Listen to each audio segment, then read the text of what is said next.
उसके प्रति कठिन व्रत उपवास करने लगी। सावित्री की भक्ति से प्रसन्न होकर के भगवान ने रक्षा की युक्ति मेरे को बताए। तो भगवान शंकर बोले बुद्धि का ज्येष्ठ ही चली गई। लकड़ी काटने के लिए शत्रुवान एक वृक्ष पर चढ़ा। एक डाल को काटने के लिए कुल्हाड़ी चलाते ही शत्रुवान का सिर दर्द करने लगा। शक्तिवान कुछ ही देर में मूर्छित होकर के अचेत हो गई। तभी सावित्री ने अपने सम्मुख एक दिव्य पुरुष को देखा।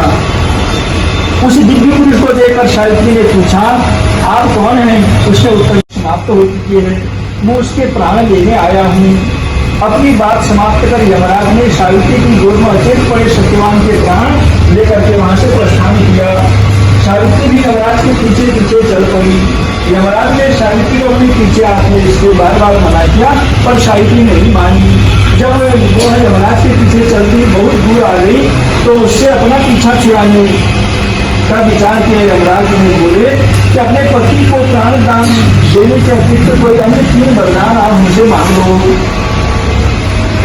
और यहाँ से लौट जाओ। तो सावित्री ने कहा मेरे अपने सास ससुर फिर से नेत्रवान हो जाए, पहला वरदान था। और दूसरा तो धर्मराज ने एवं कह दिया।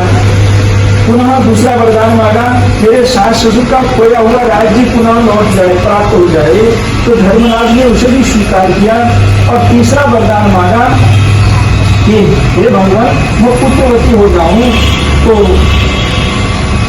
इस पर जो है धर्मराज ने वह भी स्वीकार कर लिया कि सावित्री अभी भी पीछे पीछे चली आ रही है। इस पर क्रोधित होकर धर्मराज आपने मुझे पुत्रवती होने का वरदान दिया, फिर भी मेरे पति के प्राण लिए जा रहे हो, और पति के बिना मैं कैसे पुत्रवती बनूंगी? क्या ये संभव है? ये धर्म संबंध है? आदि बताइए। तो सावित्री का तर्क सुन करके तो धर्मराज को बड़ी ग्लानि होती है और धर्म संकट में अपने आप को धर्म संकट में पड़ा हुआ देख करके पुनः बोले सावित्री तुमने बड़ी चतुरता से मुझे धर्म संकट में डाला है, मेरा वरदान असत्य नहीं होगा। तुम अपने पति के पास जाओ, तुम्हारे पहुंचते ही सत्यवान जीवित हो जाएगा। सावित्री अपने पति के पास लौटकर आई तो वह जीवित हो उठा। दोनों प्रसन्न होकर के घर आए। उसी समय में यमराज के दोनों वरदान भी पूरे हो गए। सावित्री के सास ससुर को दिखाई देने लगा, उनका राज्य भी वापस मिल गया। यह सब जो है वट सावित्री अमावस्या के व्रत का प्रभाव था। इस व्रत को सर्वप्रथम सावित्री ने मनाया, अतः इस व्रत का दूसरा नाम वट सावित्री ही हुआ। हे भगवान, जिस प्रकार आपने सावित्री को अटल सुहाग दिया, वैसे ही सभी सौभाग्यशाली स्त्रियों को भी अटल सौभाग्य देना। और जो आपका भक्तिपूर्वक इस प्रकार व्रत करे, सावित्री के पिता को पुराने श्राप से भी मुक्ति प्राप्त होगी। उनको श्राप था कि उनको केवल पुत्र की प्राप्ति नहीं होगी। इस वट सावित्री के व्रत के प्रभाव से उनको पुत्र की प्राप्ति भी हुई और शक्तिवान और सावित्री को भी अनेक पुत्र इत्यादि प्राप्त हुए। राज्य का भोग करके अंत में वैकुंठ को पहुंच गई। प्रत्येक सौभाग्यवती की स्थिति में यह व्रत करना अत्यंत आवश्यक है। मुझे सावित्री मैया की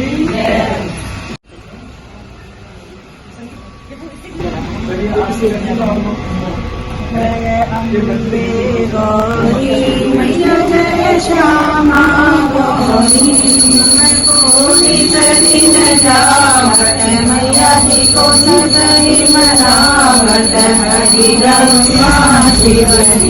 ओम जय अम्बे गौरी सिंदूर विराजती को मृग मद को मियती को मृग मद को उदल से दो लेना उदल से दो लेना चंद्र बदनी को। ओम जय अम्बे गौरी समान पुष्प गल माला पुष्प गल माला कंठन बरसाती। ओम जय अम्बे गौरी हरिवाहन राग परधारी मैया परधारी नर मुनि जन सेवक सुर नर मुनि जन सेवक तिनके दुख हारी ओम जय अम्बे गौरी कानन कुंडल शोभित नासा के मोती मैया नासा के मोती मोतित चंद्र दिवाकर कोटित चंद्र दिवाकर राजत ज्योति ओम जय अम्बे गौरी ओम बलि तुम